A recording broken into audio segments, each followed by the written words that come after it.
Hi, readers. It's Mrs. Hogue. Yes, I know I'm wearing a baseball cap.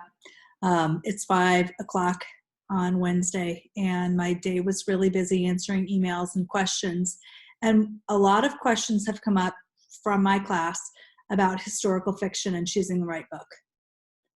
Yes, it matters what type of book you're reading right now. You can read biographies, you can read graphic novels, you can read those books for fun. But for the work that we're doing together, I need you to make sure that you have selected a historical fiction chapter book. If you can't find one or don't know how to access Mayan or Epic, email your teacher. They will help you select the correct type of book because it does matter. So as we jump into this journey again with historical fiction, we've focused already on setting and mood, where we are in place and time, because it matters. We've also talked about fitting the pieces together, the who, what, where, when, and why. And a lot of times we don't have all of the information quite at the start, but it's important to keep track of those things as we read historical fiction so we can keep a timeline, understanding what is happening in the story. I recently finished a book about Malala. She dared. This is not historical fiction. This is actual truth. However, when I thought about this book, I thought about the families and the people who were affected by September 11 and the Taliban, and how she lived through an incredible event, which ended up that they didn't want girls going to school, and she refused, so she continued to go. She survived after being shot by the Taliban and is now a spokesman for world peace. And she won the Nobel Prize at the age of 17. The reason I think I like historical fiction so much is because things are happening in our lives right now, making history. What we're doing right now with the COVID-19 response is going to be in your place and time in history of, I remember this is what I had to do. This is unprecedented time. So history happens, and then there's little ripples of effects that happen to each individual based on the historical events that happen. For example, World War II. That is a historical event. World War I, the Vietnam War, the Gulf War, the Persian War. We think about wars, but then there's also other times. I think about the Great Depression, and that had a lot of effect on my family and my family who came over from Germany. So those kinds of events are historical in nature and then affect the people in smaller ripples. So today I want to teach you that when you are reading your book on historical fiction, there should be 2 timelines happening in your book. There should be one timeline that's happening with the plot, with what's going on with the characters in the story. But you should also be aware of the second timeline, that is the events that are happening historically in place and time with your text. So I'm going to show you an example of a personal timeline of mine. Don't judge me, I'm old. Okay, so in order to fully understand a book or understand a character, you have to understand where they are in place and time. So for example, I created a timeline of my life. I was born in 1972. I moved to Indiana in 1977. I went to middle school around 1983, 1984, and I started high school in 1987. I graduated high school in 1990, and then I graduated from IU in 1994. I got married in the year 2000, and then I went back to school, and I got my teacher's license in 2003. After that, Michael was born in 2006. Adam was born in 2009. I don't even know why I put this one down. I turned 40 in 2012, and then I didn't turn 40 at 2012. That's a lie. Well, maybe it's not a lie. I'm old.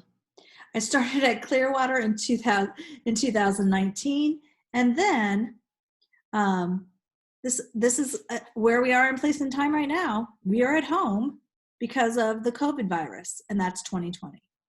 So that's my timeline of my life. So this would have been like the plot of the story. But in history, this is what was happening in history during my life. And it's really interesting because I looked up, I Googled important events in each decade. So I went online and I looked up some important events from each decade, but I also tried to put some things in that I thought you would understand or you would relate to. So when I was born, Watergate was happening. Your parents will understand what that was, but it was a pretty big deal with regards to what was happening in the presidency. I thought this was interesting. The original Star Wars was taking place in 1977, and that was right when I was moving. And I remember my mom took me to a movie. This was one of the first things I remember. My mom took me to a movie to see Star Wars when they were trying to show our house to get sold. This right here was one of my first real memories of something sad that happened in history. In 1986, the Space Shuttle Challenger exploded. And I remember I was in Clay Junior High and I was walking through the library and televisions were everywhere. And I watched as the space shuttle exploded and a teacher was on board that space shuttle. And this was supposed to be a really amazing event. Teachers were going to go up in space and everyone was just shocked. Then the Gulf War, there was another sad event, the Oklahoma City bombing. And then in 2001, the September 11 attacks. I put that there because that's when I was getting my teacher's license. And I remember when that happened, I was sitting on my couch getting ready to head to school. And I just stopped and I didn't go. And I sat and watched the news and watched that happen. Then as we continue on, we have Barack Obama becoming president. I thought this was cool. The iPad was created in 2010. The Cubs won the World Series. I'm putting that in there for you Cubs fan in 2016. And then the COVID crisis, which we're in right now in 2020.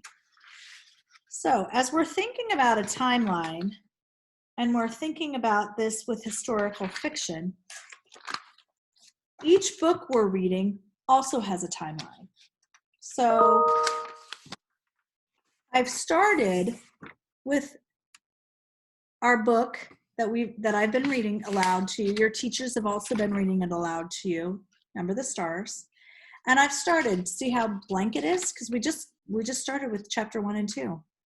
And I put on there Anne Marie's timeline, 1943. If you can't find dates within your book, it's a good chance that you're probably not reading a book that's historical fiction. So really stop and think about, am I reading a book that's going to be appropriate for the work I'm being asked to do? In 1943, Anne Marie was stopped by a German soldier running down Osterbrigade with her best friend Ellen. He yelled and said, "Halt!" She was scared because there were soldiers at every corner. Now, that is what is happening in place and time within the text that we're reading. This is the historical timeline of what is happening in place and time with regards to the text we're reading.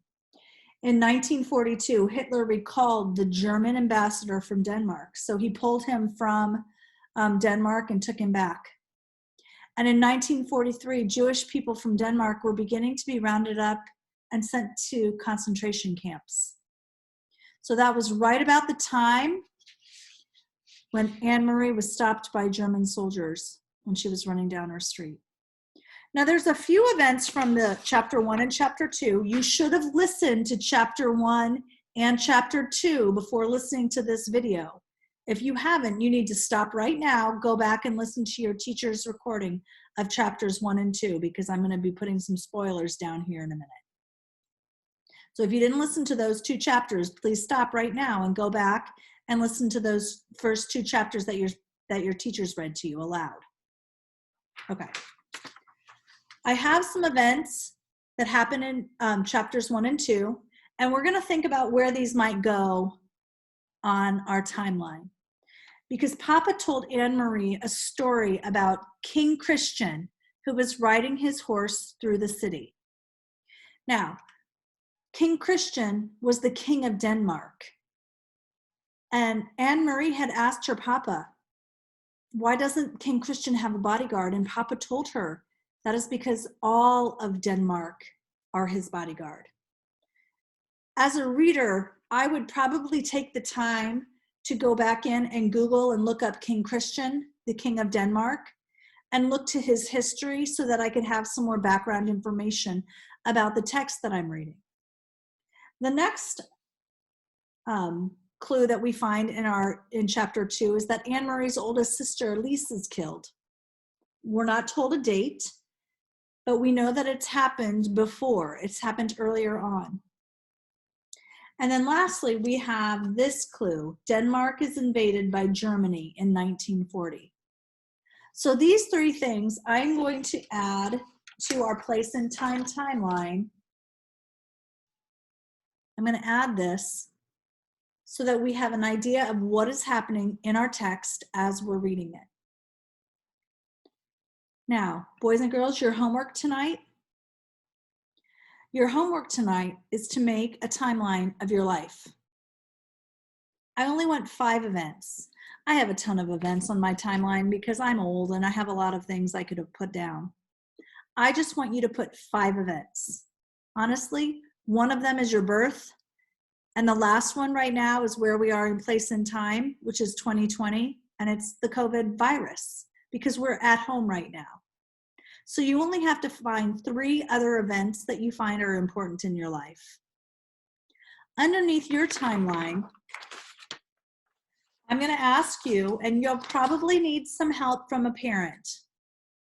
I want you to write down a timeline in history of what has happened in the years since your birth. I went on to Google and I looked up important events of 2010s.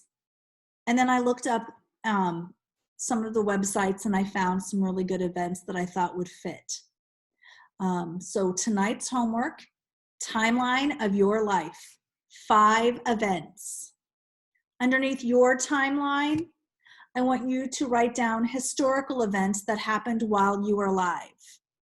Are you going to write down Watergate on yours? No, because you weren't born in 1971. Are you going to put down the September 11 attacks? No, because you were not born in 2001. So your events have to have happened during the time in which you were alive. This is why historical fiction is so great. When you're reading text, it's taking place in events that have happened in real life. Your life is going to have historical significance. This COVID event that we're all going through right now is going to be something that you remember. I can't wait to see your timelines. I can't wait to see what you have come up with. I can't wait to see your important events. Again, if you have not found a historical fiction book that is appropriate, please reach out to your teacher. They will help you find one that will work. Have a great evening.